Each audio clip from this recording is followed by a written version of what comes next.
sommes de retour sur le plateau de la Grande Team pour la troisième et dernière période de l'émission. Je vous rappelle qu'on est en direct du lundi au vendredi de 20h30 à 22h, sans oublier nos deux rediffusions qu'on vous propose le lendemain à 8h le matin ainsi qu'à 14h30. Aucune raison de rater une seule minute de l'émission. Voilà, et puis même si vous ratez, eh ben vous avez 2 séances de rattrapage. C'est comme ça. On va continuer, la team toujours là, toujours en forme, n'est-ce pas Jean-Philippe? Oui, toujours. Et oui, n'est-ce pas? Et ouais, et puis Henri Jo de l'autre côté. Yeah. Voilà. Et puis, vous êtes content, là, on va parler de l'afro-basket. Bien sûr. Ah oui. Eh bien, justement, on va refaire le match des éléphants. Pour ses premiers pas à l'afro-basket 2021, la Côte d'Ivoire a battu le Kenya sur le score de 88 à 70. Alors, justement, le Mali, après sa défaite face au Nigeria, est-ce que le Mali a les armes pour faire trembler la Côte d'Ivoire? En tout cas, il y a quand même quelques individualités côté malien. Déjà, Ibrahim Djambo qui a mis 18 points face au Nigeria.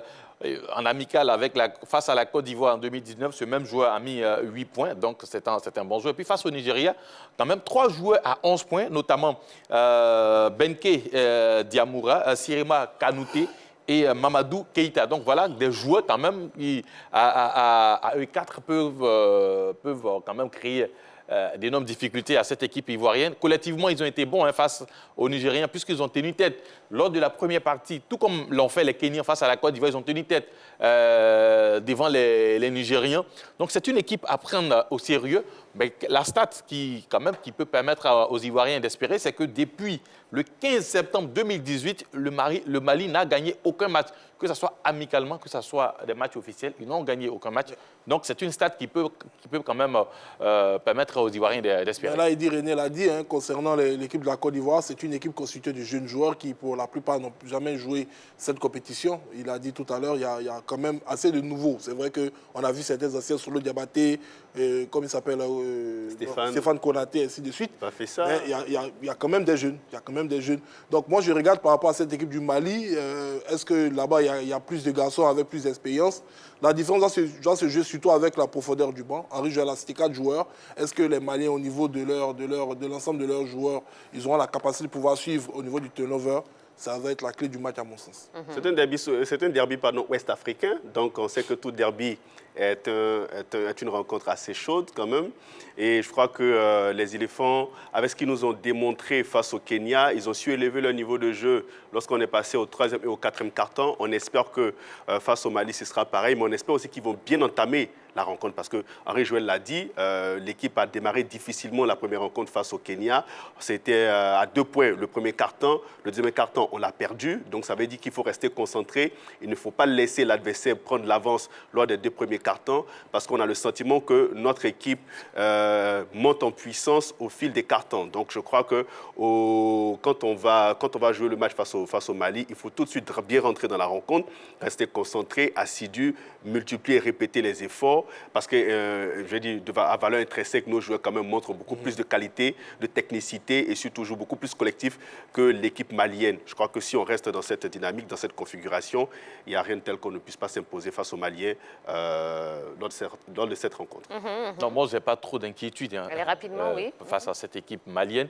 Avec une équipe Remani, une équipe bis du Nigeria, ils n'ont pas pu s'imposer, même s'ils ont créé quelques soucis aux Nigérians. Je pense que c'est une équipe prenable. Je parlais de la lourdeur de cette équipe ivoirienne d'entrée de jeu face au Kenya. Je pense que déjà, les chevaux sont lancés et face au Mali, on va dérouler, vous allez voir. D'accord. De toute façon, on sera fixé.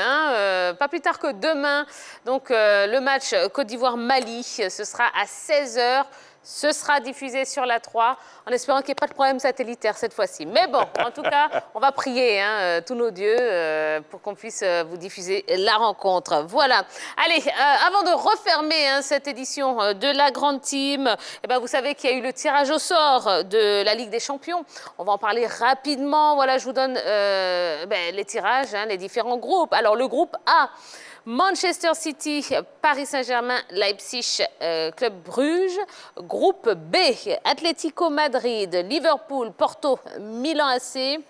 Groupe C, le Sporting, Dortmund, l'Ajax et le Beşiktaş. Groupe D, l'Inter, Real Madrid, Shakhtar Donetsk et Sheriff. Groupe E, Bayern, Barcelone, Benfica, Dynamo Kiev. Groupe F, Villarreal, Manchester United, Atalanta Bergame, Young Boys de Berne.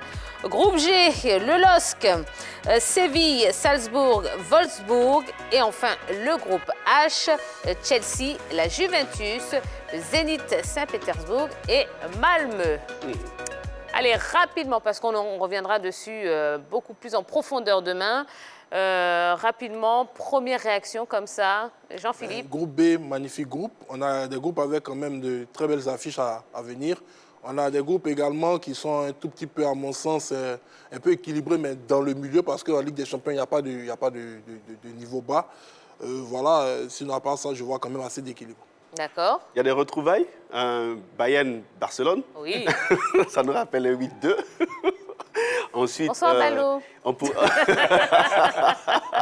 Ensuite, pourquoi pas, on espère, si ce transfert se fait, le groupe E, oui. De Cristiano Ronaldo du côté de Manchester City, on va assister à un affrontement entre Léo Messi et Cristiano Ronaldo en phase de groupe, parce que le Paris Saint-Germain est dans le groupe. Dans le groupe A, oui. Dans le groupe A en compagnie de Manchester City. Eh oui, eh oui, eh oui. Il y a un groupe ouvert, le groupe de Lille avec Séville, Salzbourg et Wolfsburg. Là, Le groupe G, oui. C'est très ouvert. Tout le monde peut se qualifier, comme tout le monde. Non, tout le monde peut pas être éliminé. Est-ce que c'est le groupe le plus facile pour vous? Mais le plus ouvert. Le plus ouvert, parce que en dehors peut-être du FC Séville, les autres, à mon sens, sont D'égale valeur. d'égale valeur. Donc, ça sera très ouvert dans ce groupe. D'accord. Et bien, de toute façon, on en reparlera un peu plus demain. Ne vous inquiétez pas. Allez, ben voilà, ça y est, c'est la fin de ce numéro de la Grande Team. Merci l'équipe, merci la team.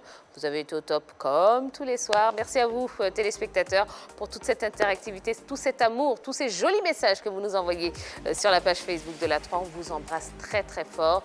Et puis demain, n'oubliez pas, à 16h, Côte d'Ivoire, Mali. Voilà, l'Afrobasket 2021. Oui, il y a tellement de matchs, tellement de choses à annoncer. Donc Côte d'Ivoire, Mali, Afrobasket 2021, ce sera à vivre en direct sur la 3. Et on se retrouvera à 20h30 pour un nouveau numéro de la Grande Team. Passez une excellente soirée. Bisous, bisous. Bye bye.